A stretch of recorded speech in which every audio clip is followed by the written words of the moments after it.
But I feel that there was one topic that is interspersed in all of this. I referenced it many times, but I never really gave a dedicated lecture to it. So I felt that in fact it deserves an entire lecture about the signs of Judgment Day. And that is the wars or the fighting or the Armageddon or the great battle that will take place.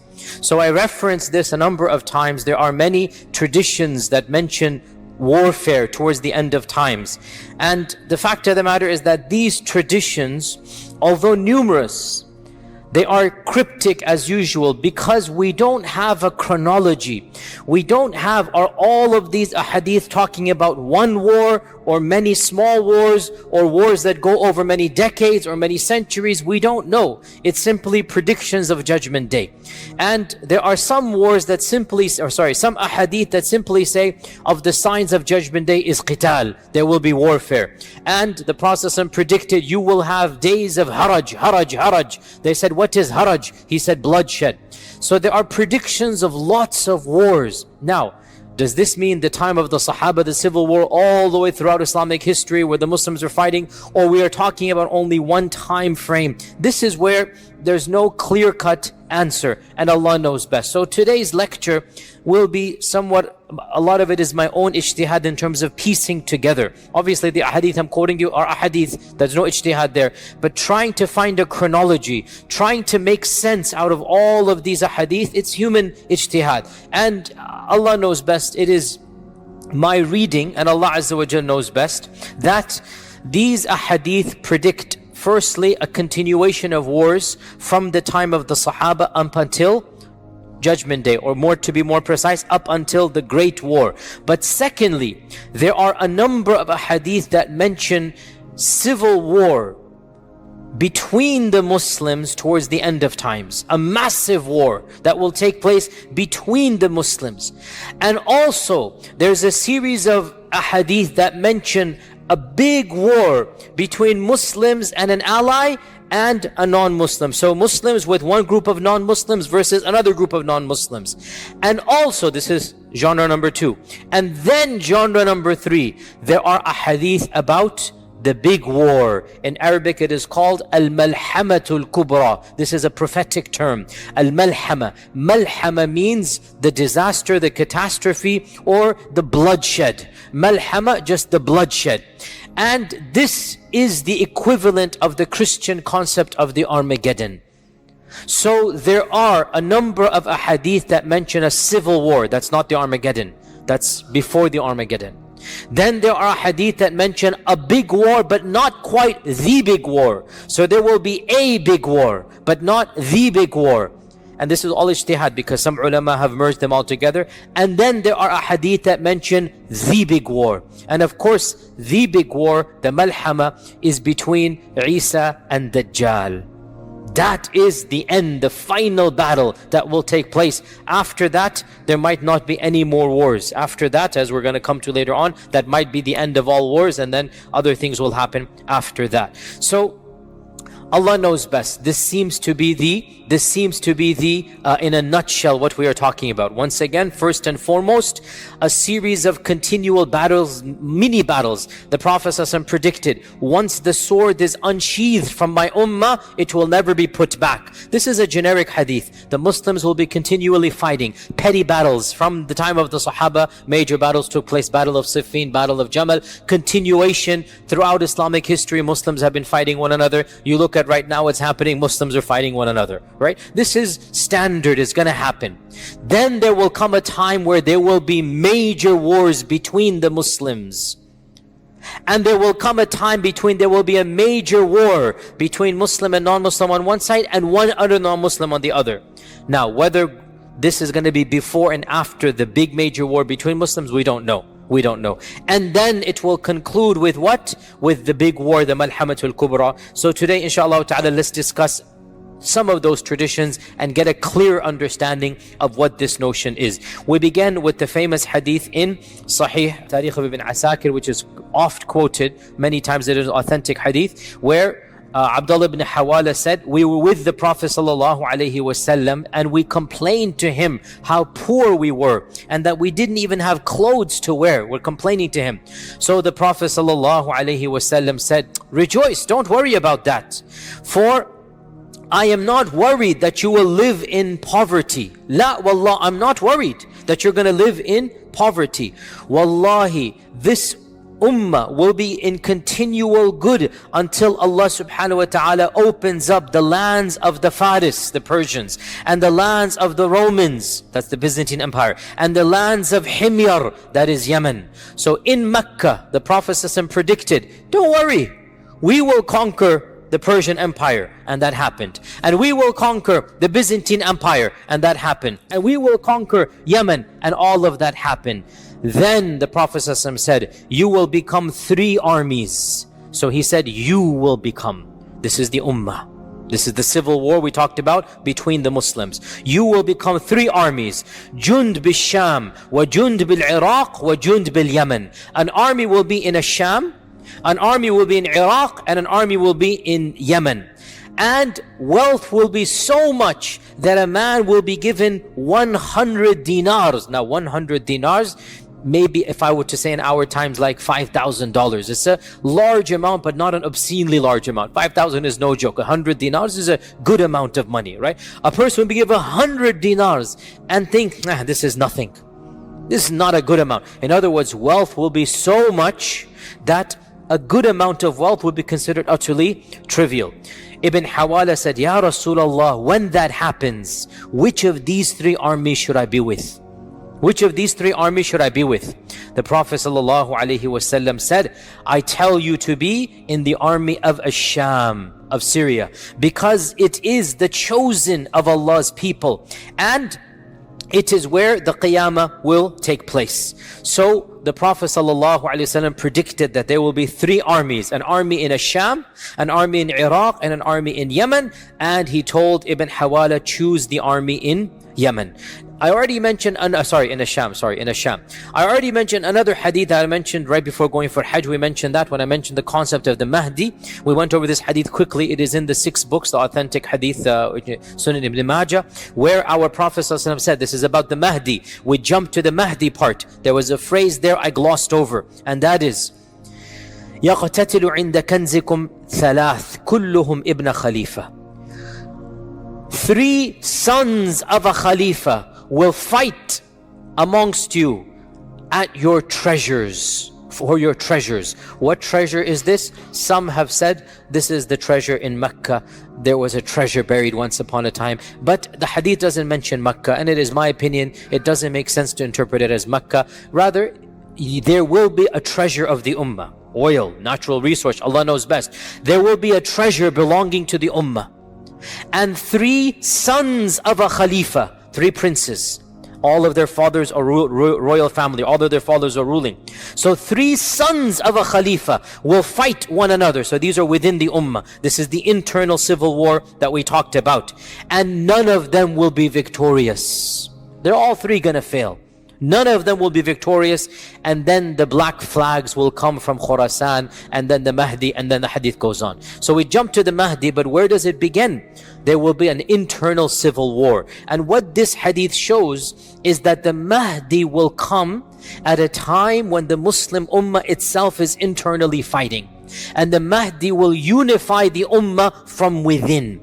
This is pretty clear, that the Mahdi will unify the ummah. The ummah will need a leader. The ummah will need somebody they can trust, somebody whose integrity is beyond doubt, and the person that they will look to and the person they will unanimously go behind is none other than the Mahdi. So there will be massive civil war, but the Mahdi comes and that civil war will be finished, because how can now you fight when the Mahdi is there? So this is a very clear indication that there shall be a time of massive internal civil war between the ummah. And frankly, when you look at what is happening now with the internal superpowers, and I don't like mentioning names, but you use your common sense and knowledge of politics. Right now, there's already massive wars going on. Right now, Muslims are dividing amongst themselves each one of them doing its own, and Muslims are being harmed in the process. Allah musta'an. What's even worse, by the way, is that these are being used by non-Muslims, right? The problem comes, the superpowers of the world are using their proxies in these regions. Each one of them thinks that they will be the lapdog of the big superpower. In reality, the superpowers never care about their lapdogs. In any case, I go into my tangents here. What I'm saying, we should be slightly terrified. No, we should be very terrified, looking at what is happening in the world and looking at these ahadith about the end of times, and Allah knows best. So this is the issue of the internal war. Let us now move on to other wars that are predicted. One hadith mentions that one of the tabi'un was in Kufa, and Kufa was the land of Ibn Mas'ud. Ibn Mas'ud established his madrasa in Kufa. The greatest sahabi of Kufa was Ibn Mas'ud, and he died in Kufa as well. So Ibn Mas'ud was in Kufa, and one of these tabi'in, his name is Usayd ibn Jabir, he said, one day it was very cloudy and a dark storm, a dust storm came in the daytime, blocked the sun, and it seemed very terrifying. So a man came shouting to the masjid, "Oh Ibn Mas'ud, oh Ibn Mas'ud, the day of judgment is coming." Looking at what is happening, he became terrified. He's running to Ibn Mas'ud saying, "Look, this is Qiyamah coming." Ibn Mas'ud then stood up amongst the people. The people are looking to him for comfort, for wisdom. The people are terrified. They're gathered in the masjid. Ibn Mas'ud stood up and he said, "The Qiyamah will not come until..." And then he gave a series of predictions. Now, important point before I move on. Whenever a sahabi, listen to this as a rule, whenever a companion mentions something about ilm al-ghayb, automatically what he says becomes a hadith. This is a rule. Whenever a sahabi says something about the knowledge of the unseen, if a sahabi says that, oh, the righteous person will be given a white palace in Jannah that has gardens, if a sahabi speaks of Jannah, if a sahabi speaks of judgment day, on the day of judgment such and such will happen, if a sahabi speaks about the signs of the judgment day, automatically that statement gets a free upgrade, goes to first class, right? Free upgrade. What is the upgrade? It becomes a hadith. Why? Because how could a sahabi speak about ilm al-ghayb unless he heard it from the Prophet ﷺ? Now, if a sahabi says something is haram or halal, this remains the opinion of a sahabi. Because haram and halal is ijtihad. Haram and halal, you have the right for ijtihad. And the Sahaba differed about haram and halal, like all of these great scholars did. If this is haram, this is halal, the Sahaba differed. They have the right for ijtihad. Their ijtihad has a high level, but it doesn't become Quran and Sunnah. But when a Sahabi speaks about Allah Azza wa Jal, His names and attributes, the judgment, the signs of judgment, automatically it gets a free upgrade. In this hadith, the hadith begins as a statement of Ibn Mas'ud, then in the middle, automatically Ibn Mas'ud says, and then the Prophet said. So we even prove the rule through this hadith, that he's narrating what the Prophet said, and then in the middle of the hadith, he subconsciously says, and then the Prophet said. The hadith does not begin in the middle where he says, and then the Prophet said. It begins from the beginning because it talks about the knowledge of the unseen. So go back to the hadith. It's an interesting hadith. Ibn Mas'ud stood up. By the way, this hadith is in Sahih Muslim, I forgot to mention, and it's a long hadith. Ibn Mas'ud stood up and he said, the Qiyamah is not going to come until you see these signs. And these signs haven't come, so this cannot be the Qiyamah. Number one, he said, people will not be able to divide their inheritance. This means massacres and death will be so profound that a person will have no family left. And people will not be happy over ghanima, war booty. Once again, means there's no family. And this is explicitly mentioned, we'll talk about that. Then he pointed towards Asham, Syria. He is in Iraq. He points towards the land that is known as Sham. And he said, and an enemy will gather forces against the Muslims, and the Muslims will gather forces against them. A man in the audience said, do you mean Ar-Rum, the Romans? He said, yes. Now the Romans refers to European civilization, the Christian empires. And there's no problem extrapolating the concept of Romans to the modern nations that look up to that empire as being their, if not biological, their theological and their intellectual ancestors. We all know, went over this as well. So the term Roman, Rome, can de facto apply to the majority civilization, the superpowers of our times. So, and by the way, this is interesting because again, these are predictions that we are now seeing taking place. So Ibn Mas'ud said, yes, I mean the Romans. And at that time, there will be a severe fighting, a fierce fighting. The Muslims will send a battalion to fight to death, and they will not return. They will die. They will fight until night. Neither side will be victorious over the other. On the second day, the Muslims will send another battalion, and they will fight to death, and they will not return victorious. On the third day, the same thing will happen. And then on the fourth day, so for 3 days, Muslims are going in, and it is going to be massacre after massacre. Nobody will remain alive from the first batches that go. On the fourth day, Allah Azza wa Jal will grant victory to the Muslims, and the enemy will be defeated. So there will be 4 days of battle somewhere in Bilad al-Sham. Now, is this the great Armageddon, or is this the precursor to the Armageddon? This is not the great Armageddon, it looks like. This is the precursor. This is a massive war that will take place before the Armageddon. Now the hadith goes on, and this is from the statement. This will be a battle the likes of which have never seen before. This is very terrifying. In human history, no battle has taken place that is more terrifying and more severe than that battle that will take place towards the end of times. And then Ibn Mas'ud said, and this is so powerful, and it's not Ibn Mas'ud, it is from the Prophet ﷺ, so much so that a bird that will fly over them will fall down dead. Now, you tell me, before I move on, you tell me, no matter how many people are killed by the swords on this land, will it affect a bird in the heavens? No. What will affect a bird in the heavens? Not swords. Get the point. Not swords. Something's going to happen that a bird in the heavens will be flying over, it will come down dead. And then the hadith goes on, out of a family of 199 will perish and 1 will survive. The attrition rate in this war, 99%. Allahul Musta'an. What war in human history has had 99% death? None. I don't know of any. 99%. The victory was given to the 1%. 99%. And this is when the Prophet said, Ibn Mas'ud said, so how can anyone be happy over ghanima or any inheritance be divided? In other words, may Allah protect all of us. If somebody were to give you $1 million but you have no family, wallahi, what sane person will choose that? Family is worth more than this whole dunya. So the Prophet ﷺ is saying, how can anybody be happy when he gets all the ghanima and 99 of his family had that? He's nobody left, no parents, no children, nothing left. How can anybody be happy? What is the point of that ghanima? It's all gone. How will inheritance be divided when there will be no family left? So this war will destroy 99% of those fighting in it. While they are doing this, and they are finishing the battle, collecting the ghanima, recovering, they will hear there's a bigger calamity than this war. What could be a bigger calamity? Somebody will shout out, the Dajjal has come where your families have been left behind.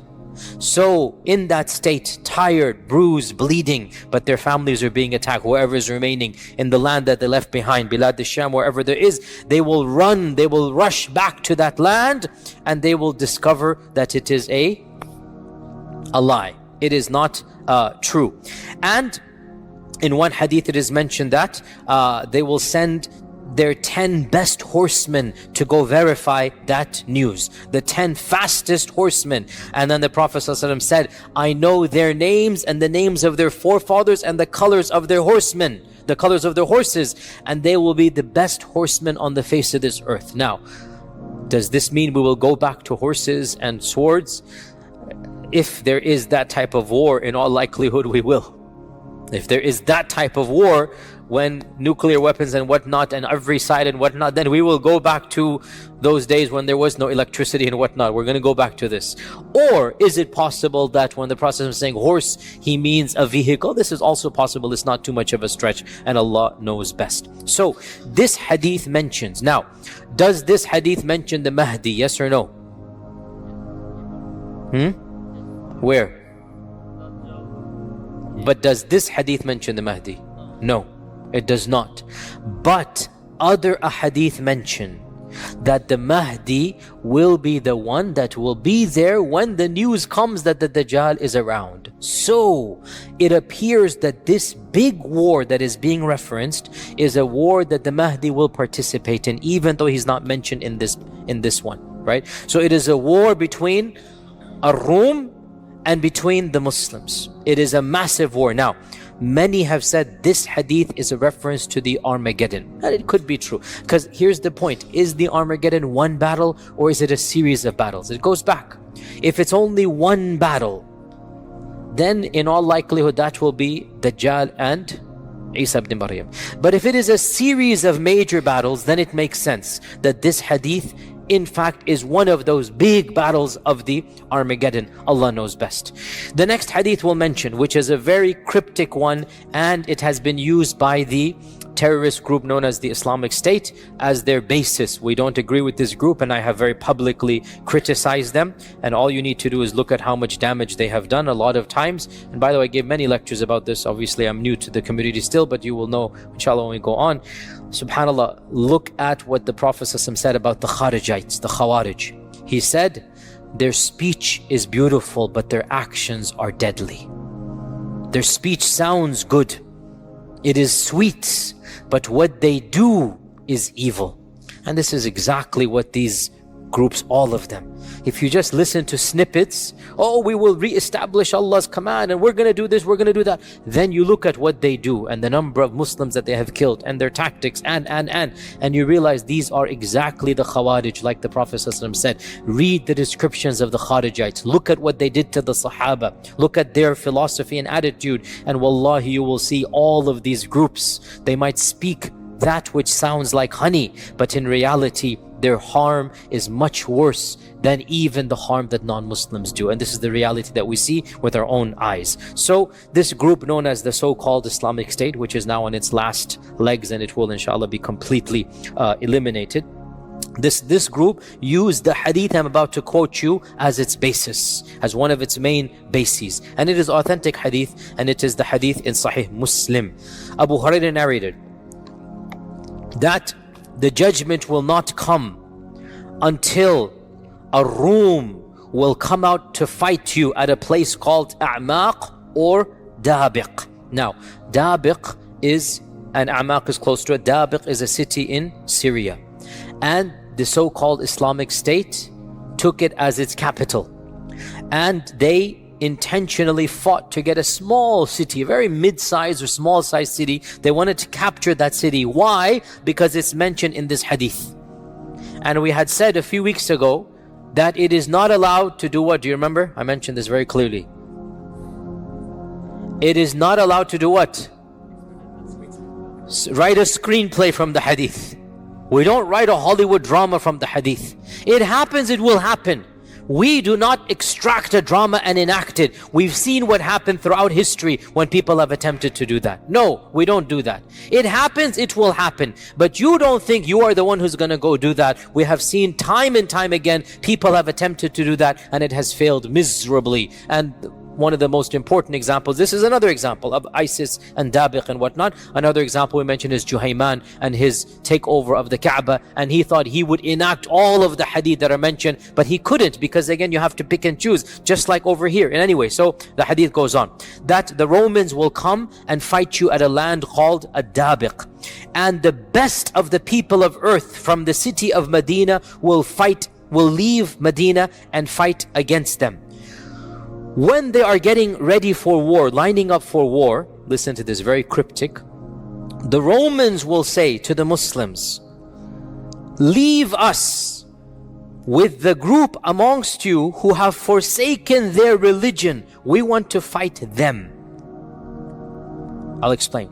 The Muslims will say, La wallahi, we will never leave our brethren and will never abandon them to you. I'll finish the hadith and then explain. So the battle will rage on. The battle will rage on. 1/3 of the Muslims will retreat out of cowardice, and Allah will never forgive them. When the battle gets tough, they will flee. And the Prophet ﷺ said they will never be forgiven. 1/3 will be killed, and they will be the best of shuhada. They stood their ground, they died martyrs, and they will be the best of shuhada. And 1/3 will conquer, 1/3 will win. And they will not be tested. Maybe the test of the grave, maybe the test of the akhirah. They will not be tested. Allah will bless them and they will not be tested. And they, meaning that 1/3, will then conquer Qistintiniya, Constantinople. Again, we'll explain this in a while. It's a long hadith.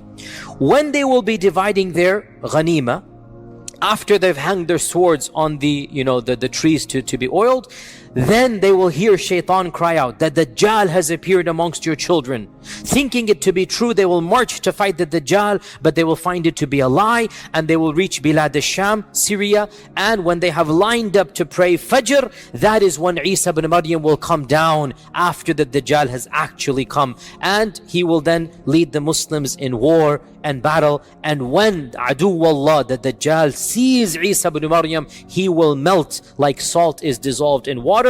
And the Prophet ﷺ said, if he were to be left in that state, he would die, but Isa will kill him, and the people will see the blood of Dajjal on the weapon of Isa. End hadith. Now, again, this hadith is very, very cryptic. It mentions many things. First and foremost, it also reiterates the previous concept of a massive war between the Romans and the Muslims. Now, in this hadith, it mentions 1/3 only will die, whereas the previous hadith mentions 99% will die. As I said, it appears there will be multiple battles, not just one. And in some of them 99%, and in some of them 1/3. This hadith mentions that this army will conquer Qistintiniya, whereas the previous hadith does not mention that. So maybe there are multiple wars going on in the world, and the Dajjal's announcement will take place in all of them. Shaitan's gonna frighten the Muslims. Dajjal is here. They're gonna be expecting Dajjal because they're seeing the hadith take place. So Shaitan will use it as a tactic. So maybe multiple groups will run back to Bilad al-Sham, and there they will be with the Mahdi, and the Mahdi will then be leading them in Salah, and Dajjal will actually have come at that point in time, and then Isa will come down, as we had mentioned. Another hadith that mentions all of these as well is that the Prophet ﷺ said, the fortress of Muslims on the day of the Malhama, this is where it is mentioned, the Armageddon, the Malhama, will be Ghuta, which is a city near Damashq, one of the best cities in Ash-Sham. This hadith is in Abu Dawood, it is authentic. 3 things are mentioned: Ghuta, Damashq, and Bilad al-Sham. Ghuta is a small city. It is still inhabited to this day, and it is maybe an hour or so outside of Damascus, or I don't know exact timing, but somebody, maybe a Syrian brother can tell me, but it's not far from Damascus. When the Prophet ﷺ said this hadith, Damashq, Ghuta, and Bilad al-Sham were the heartland of the Christian Byzantine Empire. This is like somebody saying, oh, Texas, California, these are not lands that belong to Islam. But the Prophet ﷺ predicted that Damashq and Ghuta will be a part of the ummah, and that when the great Armageddon takes place, I'm translating Malhama as Armageddon. When the great Malhama takes place, the fortress, the base, the camp of the believers will be where? It will be in Ghuta. It will be in the city of Ghuta in Bilad al-Sham. And of course, the concept of Bilad al-Sham is mentioned many times in the hadith. The Prophet ﷺ said, hadith is in Mustadrak al-Hakim, is authentic, when the fitan occur, Iman will be in Bilad al-Sham. When the fitan take place, when the big civil wars, Iman will be in Bilad al-Sham. Now let's pause for a while and look at these hadith and try to extract a series of incidents. What can we extract from all of this? So, first and foremost, realize that Bilad al-Sham doesn't just mean Syria. Bilad al-Sham in classical Arabic, pre-partition, when I say partition, don't think 1947, that's the partition of India, Pakistan and whatnot. I mean pre-partition, the Sykes-Picot Agreement. The Sykes-Picot Agreement in 1917, and then the Treaty of Versailles in 1919, which then enacted it. Before the partition of the Muslim Ummah, before England and France decided to carve up the Ummah and hand gifts out to the victors, and they took up the Ottoman Empire, before that, Bilad al-Sham was essentially what we now call Syria, and of course also Jordan, and of course Palestine, and of course the occupying land that I don't want to mention now, the country that is the occupying regime. So all of this was Bilad al-Sham. Okay, this entire region is called Bilad al-Sham. It's not just modern day Syria. Yes, Damashq is Bilad al-Sham, but Palestine is also Bilad al-Sham. And the cities of Palestine and the cities in the modern occupying state, all of them are Bilad al-Sham. Understand this point. Okay, so realize this. Secondly, it shows that towards the very end of all of these trials, the Muslims will be united and they will be fighting outsiders. They will be fighting non-Muslims. And the people from other lands will come, like Medina. They will come because they know that they have to now fight on the side of the truth. So the fact that even from Medina, people are traveling all the way to be fighting, it shows that they recognize what is going place.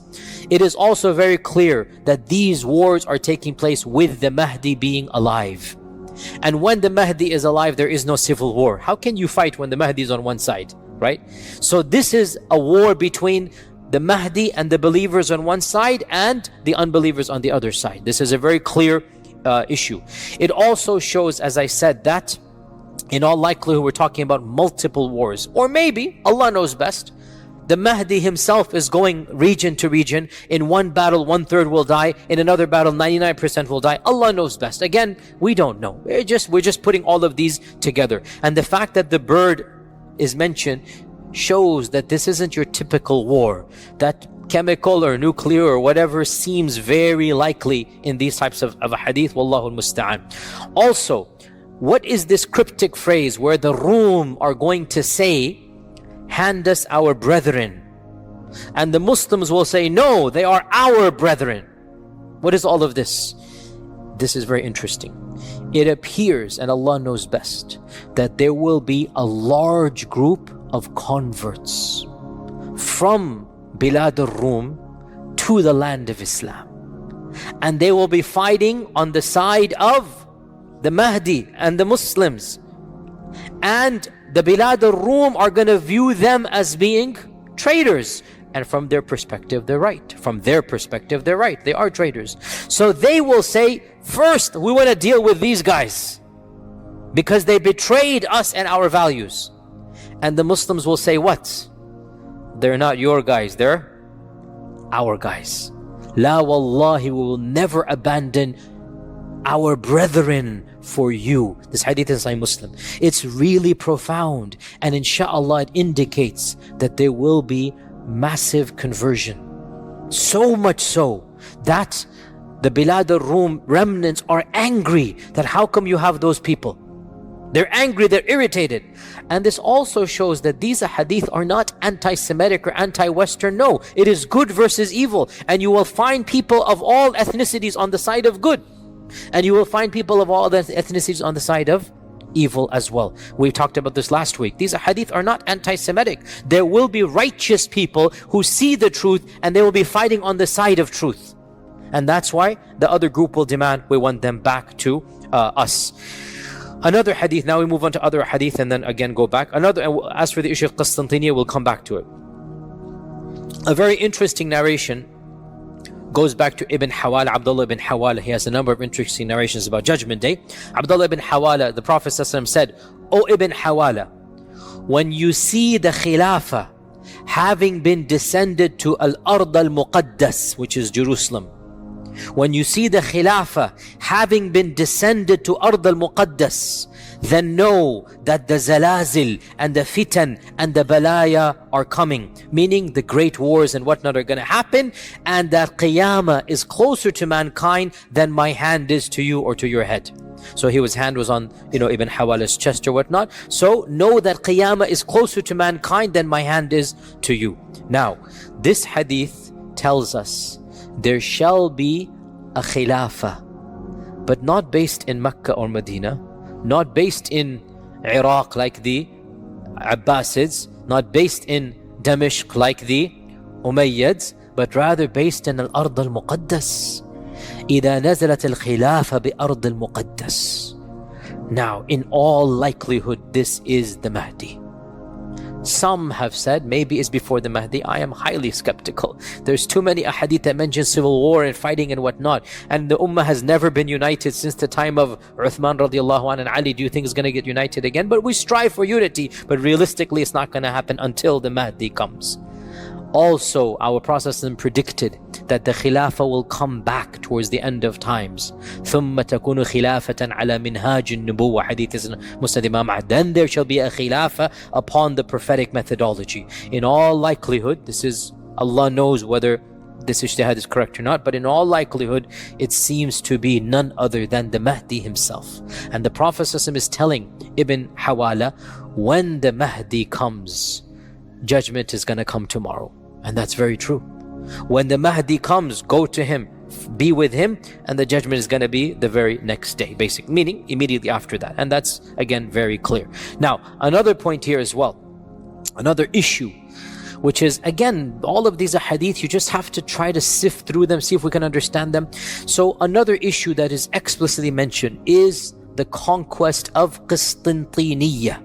Qistintiniya is, of course, Constantinople, named after the Roman Emperor Constantine. They were so humble that they wanted to name cities after themselves, so it was very common to name cities after themselves. And so Constantine basically made the city his capital, and he named it after himself, Constantinople. And Constantinople became the bastion of human civilization for almost a millennia. This was the city and the land. This was really, there was no competition with any other civilization up until the coming of Islam. For a millennia, 1,000 years almost, Constantinople was the cradle of civilization. And amazingly, our Prophet ﷺ predicted Constantinople will be ours. Again, we are coming so many centuries later, we don't even think about this. One of the most significant episodes in human history, or I should say recorded human history, one of the most significant episodes is 1453 and the conquest of Constantinople. This is something that we just take for granted. We put it in our footnotes. Most of our kids have no clue. But in reality, it was the most cataclysmic, the most seismic, disruption that happened in medieval history, because it signified essentially the end of the Roman Empire and the conquest of Islam over the Byzantine and Roman Empire. And the Muslim ummah eventually conquered, obviously, Constantinople. Of course, the beginnings were with Muawiyah. He wanted to conquer from the time. That's what Abu Ayyub al-Ansari passed away outside Constantinople. From the time of the Sahaba, they wanted it. Multiple expeditions took place, but it was left to Sultan al-Fatih, the Mehmed II, Muhammad, or they call him, the Turkish call him Mehmed, or Muhammad II, the Sultan al-Fatih, in 1453, who finally conquered Constantinople, and he converted it to Istanbul. So Istanbul is, of course, what Constantinople. Of course, you still go and you see, really, subhanallah, personal note here, the Hagia Sophia, the Hagia Sophia, what an amazing testament to human mind. This is a building that it was built before the birth of our Prophet ﷺ, and we see it now and we are in awe. Can you imagine the people of that time? We see it now and it is massive and big, and no pillars and no beams and the architecture, and it has been standing for 1,500 something years as it is. Truly, and that's just one aspect of their civilization. In any case, what is the purpose of going all there? Because our Prophet ﷺ predicted the conquest of Constantinople. However, good enough, easy, but there's a problem, and that is some ahadith mention that Constantinople will be conquered. Excellent, without any time frame. Excellent. We can take that and say Sultan al-Fatih did, Fatih Sultan, Mehmed II did it, no problem. But there are other ahadith that mention this conquest will take place towards the end of times, when the Dajjal is around the corner, when the Mahdi is around. And this throws a huge spanner in our understanding. What does that mean? Because Istanbul is Istanbul now. What does that mean? Allahu A'lam. I have no explicit or clear-cut or unambiguous answer. The only thing that can be said is that that land will revert to being controlled by a group that is not sympathetic to Islam, maybe even if they call themselves Muslims, Allah knows best. Because again, for a time frame, Ataturk, maybe it could be called that is a Darul Kufr government, what Ataturk did, but now it is not like that. Now Istanbul, alhamdulillah, it is a, alhamdulillah, Muslim land and whatnot. So definitely it's not like that now. But maybe things are going to change in that land. May Allah protect all Muslims. But maybe things are going to change and there will be a reconquest of Istanbul, of Constantinople. Also, the ahadith mention that reconquest will take place miraculously without any blood being shed.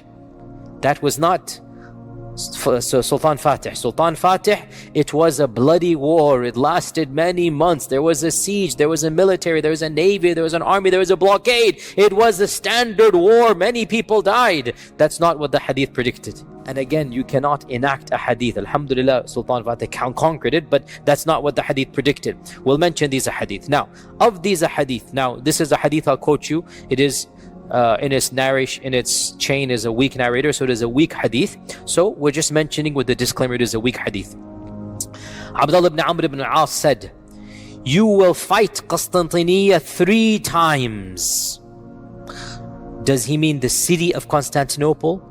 Or does Constantinople indicate the Roman Empire, i.e. Europeans? Either can be there. You will fight Constantinople 3 times. The first time is that you will do well, but you will not succeed. The second time, you will enter into a sulh with the Constantinople.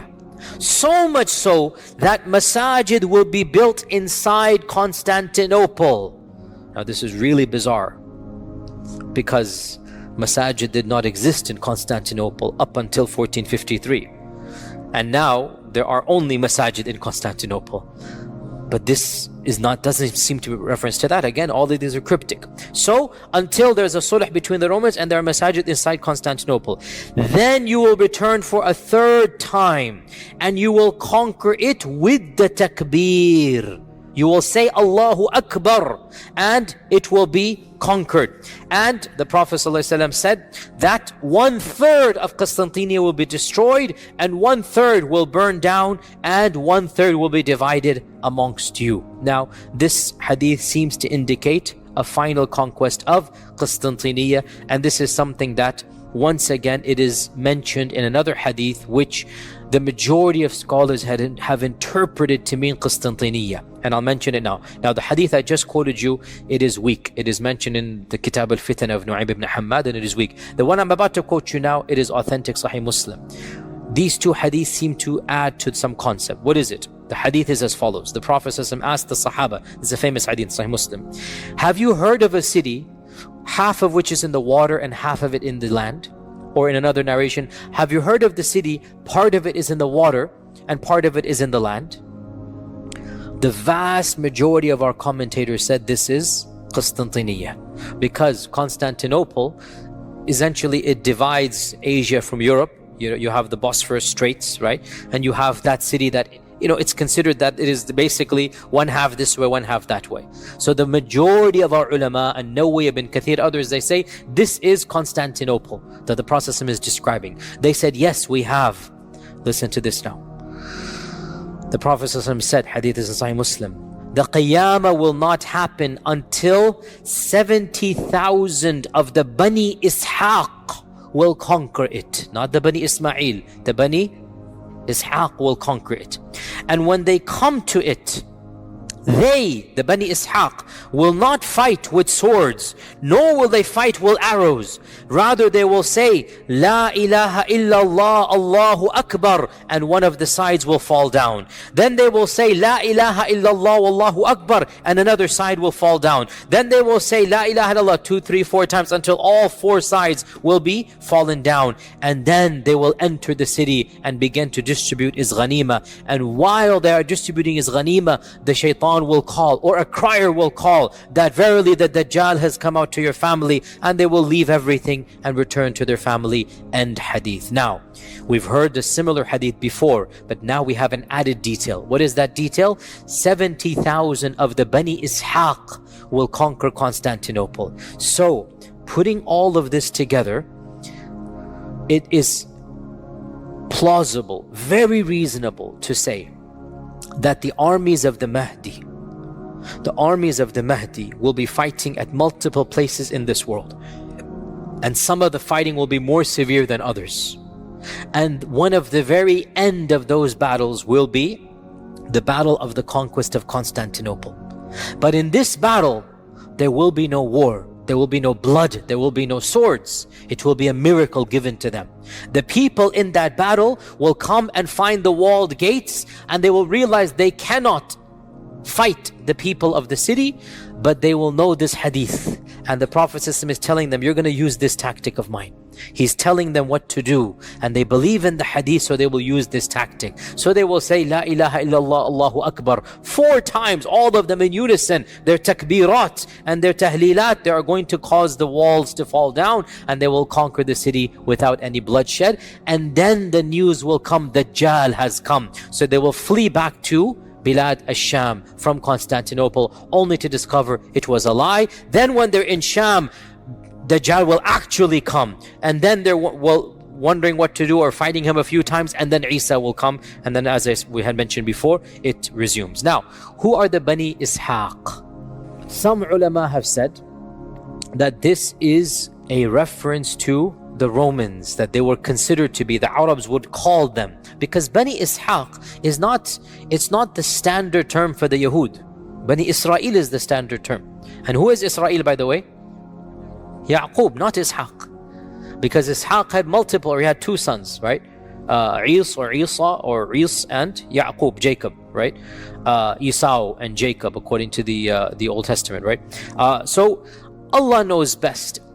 Some people say that the Arabs thought that some of the Romans were the descendants of Isa, the second son. So to say Bani Ishaq is essentially a reference to the Romans. This is one interpretation. Another interpretation, it means the converts of the Yahud. And even some scholars said, and I don't agree with this at all, but some scholars, I'm just saying what they said, telling you what they said. Some scholars said, oh, this must be a mistake. The Prophet ﷺ said Bani Ismail, and one of the narrators messed up, and he made it Bani Ishaq. But that's too, I mean, this word is so rare. It's impossible that somebody would have messed it up, right? So a number of ulama said, this is so bizarre, Bani Ishaq. It never occurs in any hadith, Bani Ishaq. It's not even Bani Ismail. You know, it's Bani Ishaq, right? Or sorry, it's not Bani Yaqub or Bani Israel, I meant Bani Israel. It's Bani Ishaq.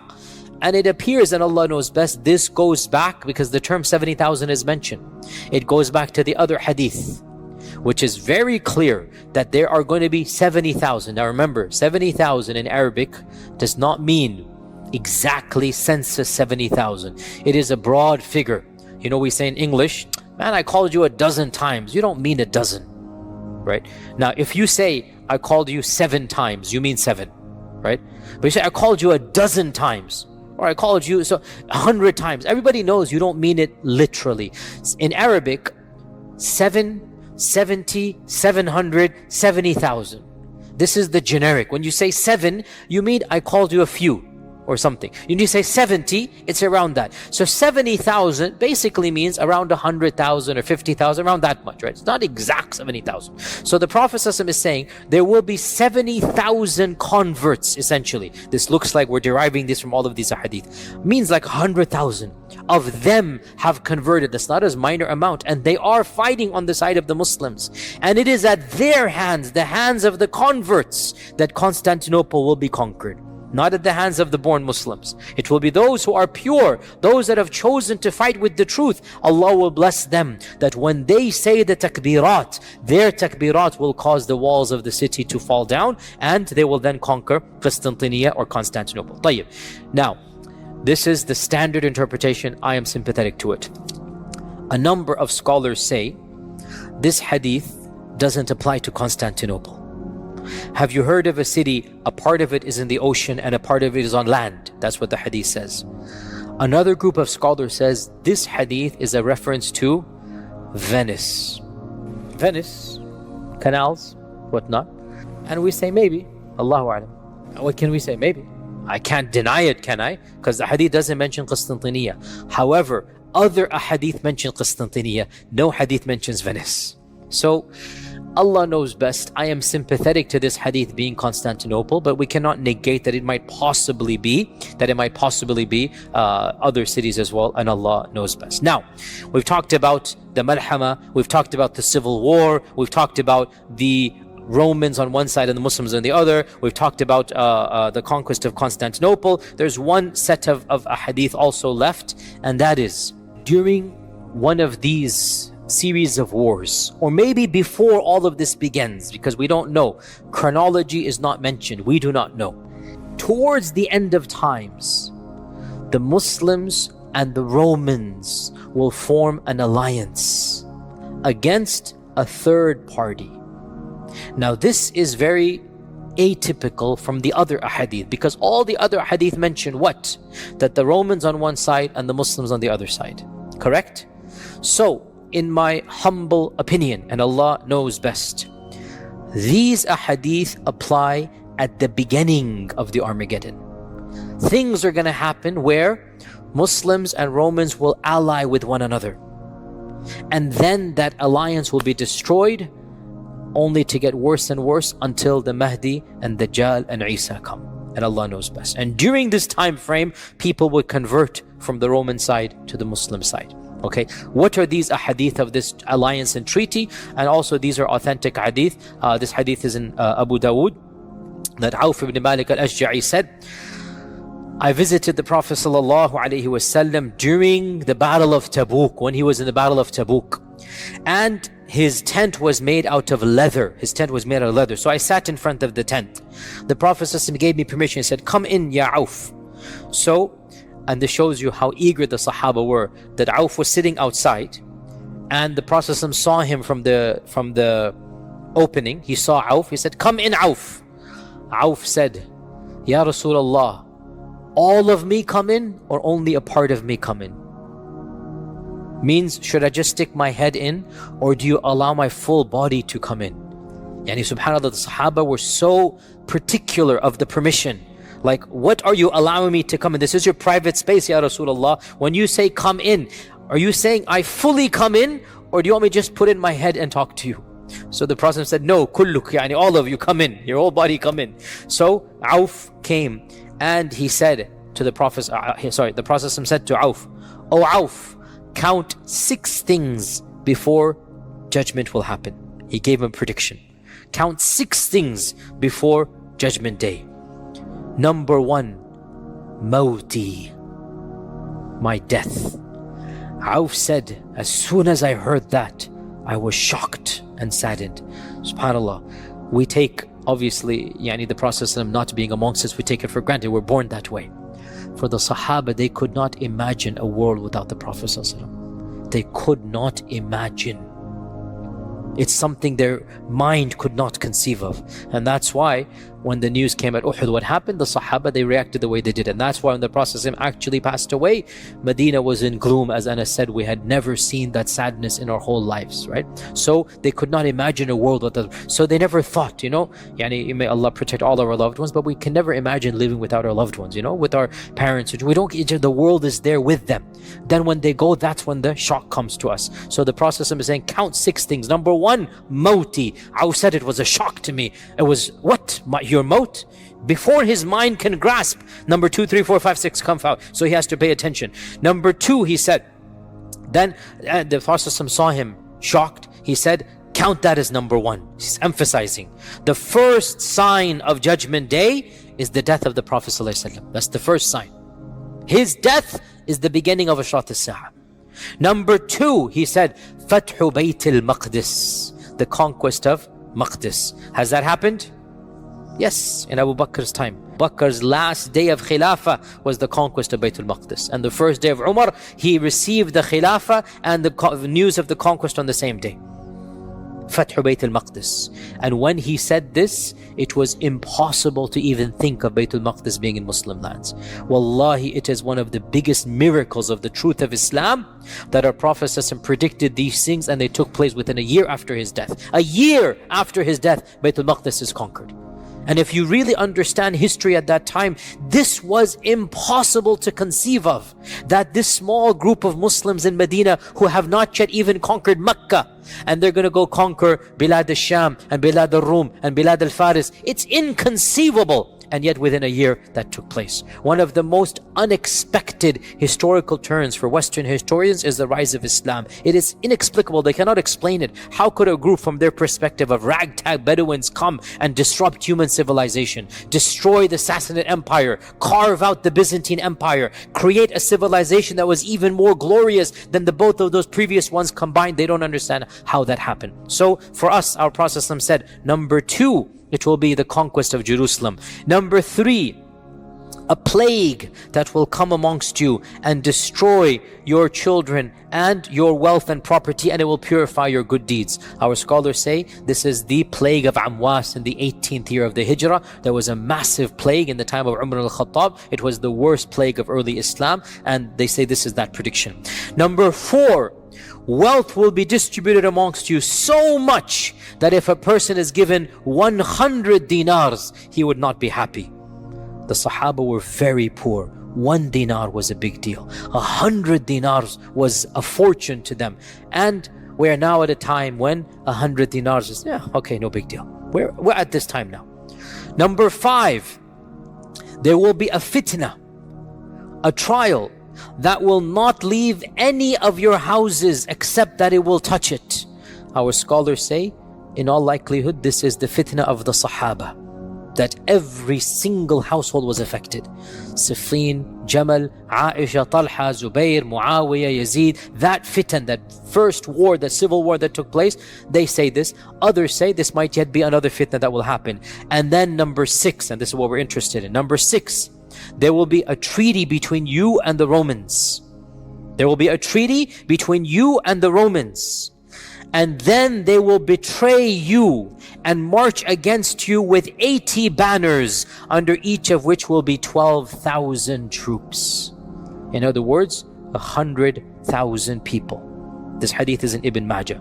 Another hadith mentions that you will form a treaty with the Romans, and you will fight an enemy common to both of you.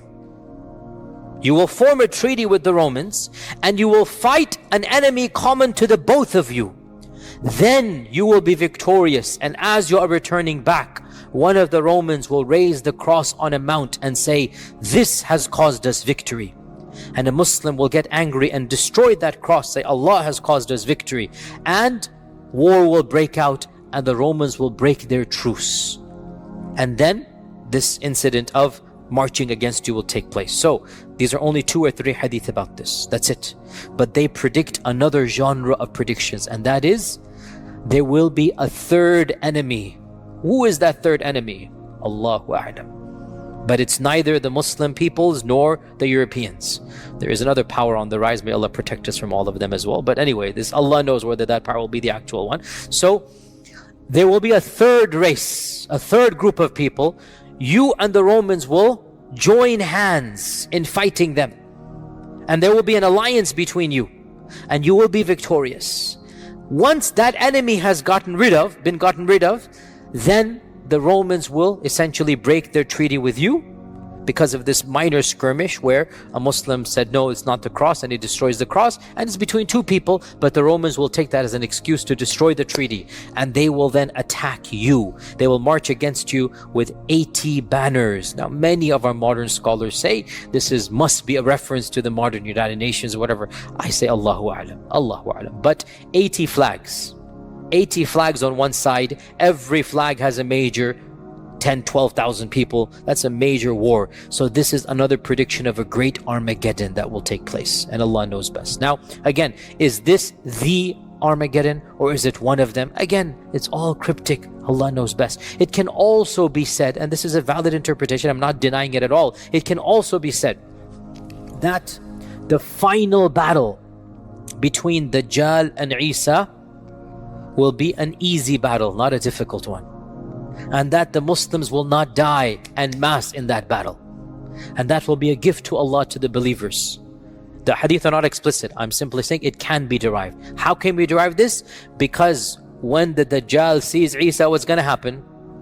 He will scream, a loud scream, and flee away and dissolve, and Isa will kill him. Now, with Dajjal being killed and his followers see Dajjal being killed, they're all scattering helter-skelter. They'll all be going, and that's when the creation will say, come and kill the person behind me, right? It could be said, another interpretation of all of these is the final battle is not the Malhama. The Malhama is the one before it, which is this one. The Romans and 80 flags on one side and the Muslims on the other. As for the actual final battle, it will be a gift. Why will it be a gift? There will be no resistance from the other side. You understand this point, right? You guys following? I've given you multiple interpretations. Allah knows best. Now, before we conclude, very briefly, what is the Christian understanding of the Armageddon? The word Armageddon is a Greek word that itself comes from a Hebrew cognate and a Hebrew origin word, Har Majido. And Har in Hebrew means a hilltop, and Majido is the name of an ancient city. Megiddo now. It's the name of an ancient city that now falls in the land of Israel, the territories and whatnot. And this city of Megiddo, it is close to the city of modern city of Haifa, Jaffa, and of Nazareth. The city of Haifa and Nazareth, it is north of Jerusalem. And this, even in pre-biblical times, even in ancient times, this was a city that was inhabited by the ancient Canaanites. It's been inhabited by 7,000 years, one of the ancient cities of the world. And the Bible mentions the city of Megiddo multiple times, and there are cryptic references in the book of Revelations that there will be this massive war. What the book of Revelations, by the way, is a book in the Bible in which there are predictions for the future. Ashrat al-Sa'a for the Christians is in the book of Revelations. The beast 666, the book of Revelations. Okay, Antichrist, the book of Revelations. It's very cryptic, and that's why even many Christians don't read it. It's not an easy text to understand. So there are cryptic references in the book of Revelations to the big battle at Har Megiddo, hence Armageddon. Okay, hence Armageddon. The term Armageddon comes from Har Megiddo, the hilltops of Megiddo, and there are a number of interpretations of modern day Christians with regards to these statements. Many Christians, this is the default amongst the non-Protestants. Many of them, they just reject this. These are just tales. They don't believe. Again, Muslims, learn your Christianity if you want to be involved in da'wah. Not all Christians are the same, just like not all Muslims are the same. Many Christians don't consider the Bible to be the word of God anyway. This is the default in America. The majority of Christians do not take the Bible literally. So it's not a big deal for them. If the book of Revelation says something, no big deal. However, some strands of Christians take the Bible literally, and in particular, of course, evangelicals and the Baptist strand, this is well known for this. And so for them, they have a very, very particular belief in the second coming of Jesus, and in the resurrection of the dead, and in the rapture, it's called, and in the Armageddon. Now is not the time to get into the series of events they believe in. There are multiple strands within Christianity. Please study them if you're interested. You have the pre-millennialists, you have the post-millennialists, you have the amillennialists. All of these are various strands of Christianity. Baptists in particular are associated with the strand called premillennialism, which believes that the second coming of Jesus Christ will be in two stages. That Jesus will come and there will be a 7-year period of tribulation. And the beginning of that will be something called a rapture.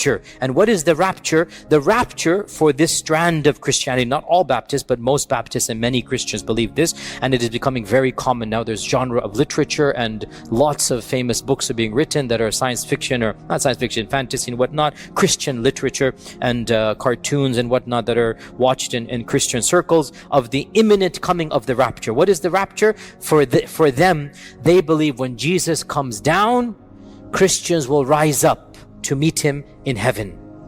That's the rapture. They will meet him midway.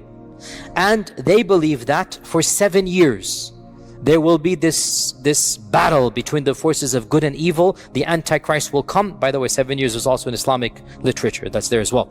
There's going to be forces between the Antichrist and the righteous people. Then Jesus will come down after 7 years and defeat the Antichrist. And then there will be permanent peace on this earth. And then there will be judgment after that. And by the way, some Christian sects believe when Jesus comes again for the second time, that is judgment right then and there. There is no heaven and hell. So the 7-day Adventists, for example, that's what they believe. There is no heaven and hell for them. They believe the coming of Jesus is the itself heaven and hell. And the point being, of course, and there was a survey done a number of years ago, the point being, we need to understand evangelical support for modern politics in light of the belief of the rapture and the belief of the coming of Christ and Antichrist, okay?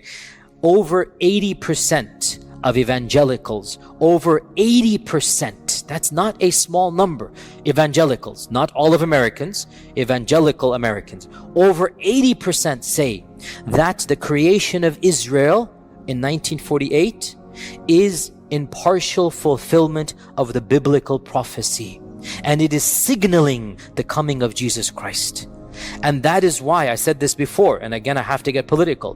When Trump makes Jerusalem the capital of that confiscated region, of that occupied region, Trump couldn't care less what the capital is, but he wants to appeal to his base. The making of Jerusalem the capital is all a part of biblical prophecy.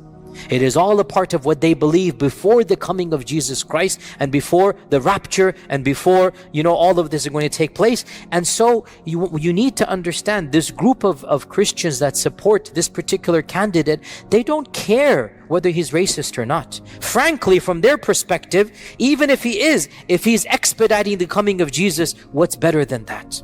You see, there are bigger goals to them. And here is the point.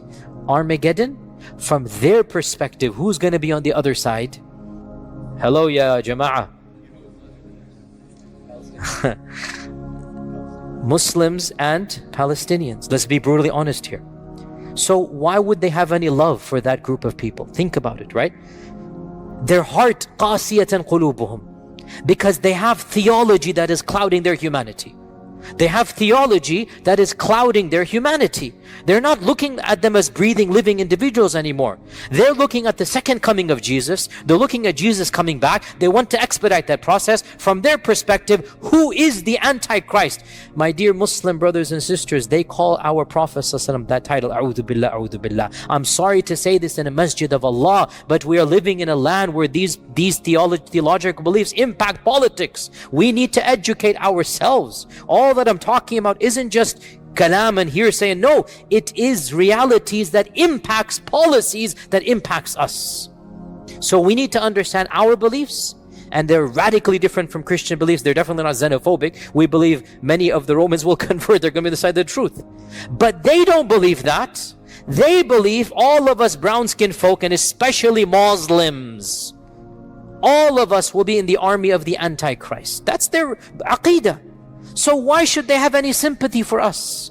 That's why we need to educate ourselves and them about especially this important topic and clarify our beliefs are different. We also believe in the coming of Jesus, but guess what? We will be on the side of Jesus. You will have to make up your mind. Are you on the side of truth? Will you be with that 70,000?